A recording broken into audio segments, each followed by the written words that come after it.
L'édition est présentée par Romain Villard. Bonsoir et bienvenue dans votre édition du 20h le JT. Voici les titres du jour. Ce soir, nous évoquerons la reconstitution du meurtre de Lola qui est organisée en présence de la suspecte aujourd'hui. Nous reparlerons de cette disparition. Erwan dans les Deux-Sèvres, la famille porte plainte contre la discothèque. Le discothèque La Morinière. Nous verrons bien sûr ce qui est visé. Pour l'information locale, attention dans la Drôme, gare aux faux policiers. Avant la météo, direction la Martinique avec un fait divers. Un homme en moto perd la vie à Fort-de-France, notre passager est gravement blessé. Nous verrons les circonstances de ce drame. Enfin, nous finirons cette édition par la météo de Tournon-sur-Rhône et de la France métropolitaine de demain et l'éphéméride aussi. Nous sommes en direct et c'est important de le dire et nous sommes le vendredi 16 février 2024. Nous allons tout de suite commencer cette édition et parler donc de la reconstitution qui a eu lieu aujourd'hui, ce matin, du meurtre de Lola. L'adolescente de 12 ans, retrouvée morte en octobre 2022, a eu lieu donc dans le 19e arrondissement de Paris. C'est ce qu'a appris et c'est ce qu'on a appris donc auprès de BFM TV. Mise en examen pour meurtre sur mineur de moins de 15 ans, acte de torture et de barbarie, la suspecte Dabia B a été extraite de sa cellule. Elle est arrivée sur place vers 9h20 dans un convoi de police selon les constatations des journalistes sur place. L'accès de l'immeuble où vivait la petite Lola et où le meurtre a eu lieu a été bloqué par la police. Alors, rappel des faits, le 14 octobre 2022, le corps sans vie de Lola a été retrouvé dans une malle dans le 19e arrondissement. Ses parents, inquiets de ne pas l'avoir rentrée, décident d'alerter la police de la disparition de leur fille.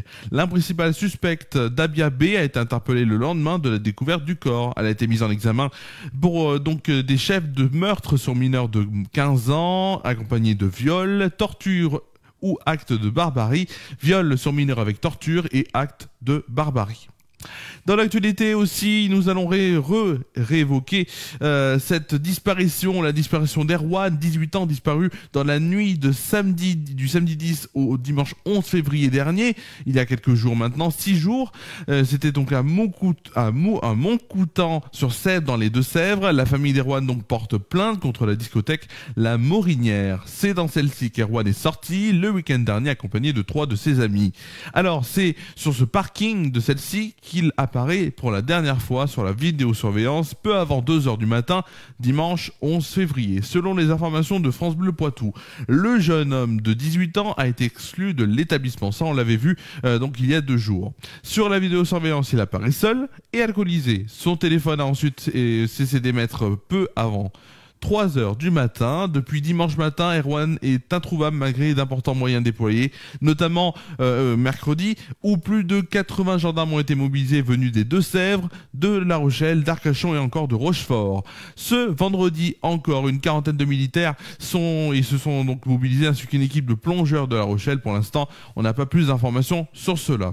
Alors ce vendredi, la zone de recherche a encore été étendue et d'ici aujourd'hui, donc d'ici maintenant, ce sont 100 km² qui auront été minutieusement inspectés. Pour cela, aujourd'hui, une quarantaine de gendarmes se sont mobilisés donc, et on va voir bien sûr si on a d'autres informations dans les heures qui viennent. Les gendarmeries reçoivent l'aide d'une dizaine de membres de la sécurité civile aussi. L'information locale ce soir, et on va parler dans votre 20h, le JT, des policiers qui insistent actuellement, des escrocs vous appellent et se présentent comme des fonctionnaires du commissariat avec le numéro 04 75 82 22 45. C'est ce qu'expliquent donc les policiers d'Adrome et bien sûr ils donc annoncent: attention, il s'agit d'une arnaque. Pourtant, ce numéro de téléphone existe bel et bien. Il correspond d'ailleurs à l'une des lignes téléphoniques du commissariat de Valence. Les escrocs auraient usurpé ce numéro via un logiciel. Les policiers drômois tirent la sonnette d'alarme. Ils diffusent largement cet appel à la vigilance sur les réseaux sociaux et recommandent de le partager avec les personnes les plus vulnérables. L'escroquerie est grossière et le but des malfaiteurs est simple: obtenir des données bancaires et des informations personnelles. Les faux policiers prétexteraient notamment des PV à payer en urgence.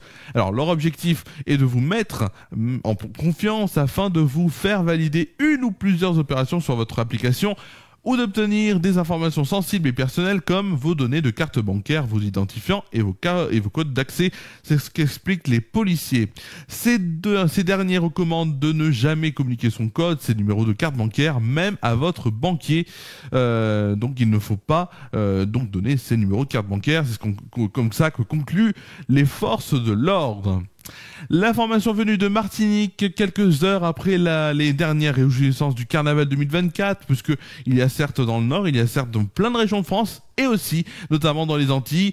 En Martinique notamment, 2 personnes qui circulaient en moto ont leur devant chuté hier matin entre 4h et 5h du matin sur la rocade de Fort-de-France. L'accident s'est produit dans le sens Chauchère-Lamentin, juste après le radar au pied de la montée et vers Redoute. Pour ceux qui connaissent bien sûr, vous voyez où c'est. L'un des passagers du 2 roues âgé d'environ 30 ans est décédé, tandis que l'autre a été pris en charge par les secours dans un état critique. Les 2 motards ne portaient pas de casque d'après les premiers constats sur place, mais les circonstances de la chute restent à déterminer. La circulation a été déviée le temps de l'intervention, ce qui porte à 6 le nombre de tués sur les routes de Martinique, depuis le début de cette année. Football, semaine européenne, chose promise, chose due pour notre club français en Ligue des Champions. Alors, pour le club français, donc, et notamment en Ligue des Champions, c'est le Paris Saint-Germain qui donc s'est imposé 2-0 en match aller face à la Real Sociedad mercredi, match retour le mardi 5 mars prochain. En Ligue Europa, hier, pour les matchs aller des 16e de finale, Marseille s'est fait tenir en échec face au Shakhtar Donetsk, 2 buts partout. Rennes en Italie, ça s'est mal passé face à l'AC Milan. Ils se sont inclinés 3-0. Toulouse s'est incliné en déplacement à Benfica, 2 buts à 1. Et Lens a fait match 0-0 à domicile face au Fribourg. Les matchs de retour seront jeudi prochain à 18h45. Fribourg recevra le RC Lens. Rennes recevra donc l'AC Milan et Toulouse recevra Benfica, toujours à 18h45. Le seul match à 21h, ce sera Marseille qui recevra le Shakhtar Donetsk à l'Orange Vélodrome, et ce sera le seul match en clair, en gratuit. Ce sera donc sur W9 jeudi à 21h. C'est la fin des informations générales et nous allons tout de suite passer à la météo.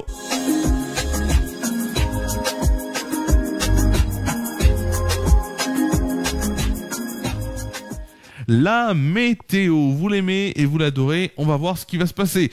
Ah, cette vanne, ce jeu de mots en et, c'est bien sûr, ça n'est pas écrit, et je vous le dis, ça n'est pas écrit. On est en direct bien sûr, et c'est donc l'heure de la météo. Nous allons commencer par Tournon-sur-Rhône avec un temps très nuageux qui nous attend pour demain matin. 11 degrés de moyenne, pas de pluie prévu par Météo France demain matin. Pour l'après-midi, suspense, le temps changera avec des éclaircies prévues et donc 13 degrés de moyenne. Nous n'irons pas plus haut normalement demain. Du moins, c'est ce qu'a annoncé par Météo France. Passons tout de suite à la météo en France métropolitaine. On commence déjà par demain matin. Demain matin, le temps est brumeux mais doux avec pas mal de grisailles, sauf près de la Méditerranée. Attention au brouillard au sud-ouest. Les températures pour demain matin en moyenne dans les grandes villes avec 6 degrés à Lille, Rouen, Paris, La Rochelle et Bordeaux, 8 degrés à Dijon et Biarritz, 10 degrés pour Lyon, Marseille et Nice, 11 degrés pour Brest et Montpellier. Pour le plus froid ou pour le plus frais, c'est comme vous le souhaitez, 4 degrés à Orléans et Limoges et 12 degrés pour Perpignan et Montpellier. Les températures et surtout le temps, bien sûr, on va pas l'oublier celui-là, le temps pour demain après-midi. Les éclaircies poussent par le sud malgré quelques nuages encore présents sur la moitié nord. De faibles gouttes sont possibles sur la pointe bretonne. Pour les températures de demain après-midi, 13 degrés pour Brest, Lille, Strasbourg, Orléans, Rennes, Bourges, La Rochelle, Limoges et Toulouse, 15 degrés pour Biarritz et Montélimar, 18 degrés à Perpignan et Marseille. Pour le plus frais, il fera 11 degrés à Charleville-Mézières, Dijon et Aurillac, et le plus chaud se trouvera à Montpellier avec la température de 20 degrés. Nous fêterons demain la Saint-Alexis. Le soleil se lèvera à 7h56 et se couchera à 18h13. Nous gagnerons ainsi 3 minutes de soleil. Et les deux dictons pour demain, le dicton pour demain. Et il n'y en a qu'un, mais c'est déjà bien. Février pluvieux, mars halleux, bon pour les laboureux. C'est la fin de cette météo.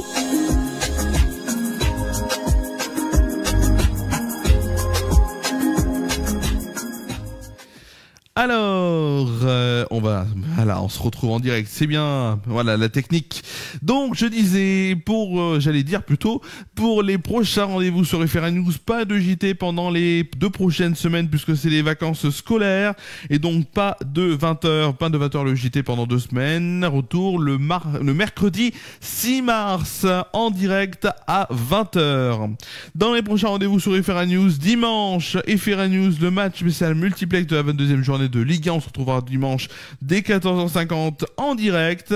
Alors, il y aura un petit avant-match, puis FR News, le match. On suivra les 3 rencontres. Rennes face à Clermont, Montpellier-Metz et Monaco face à Toulouse. C'est en direct à partir de 14h50.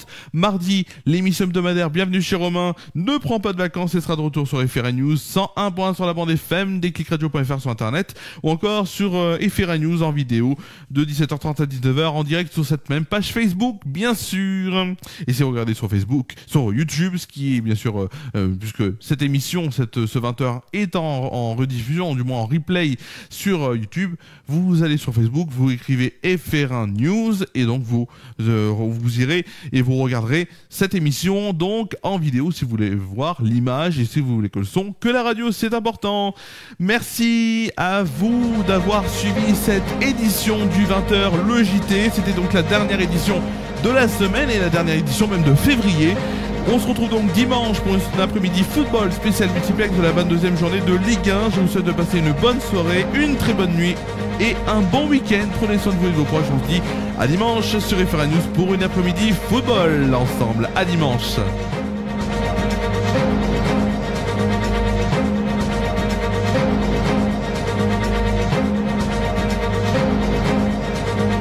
Cette émission a été présentée et préparée par Romain Villard.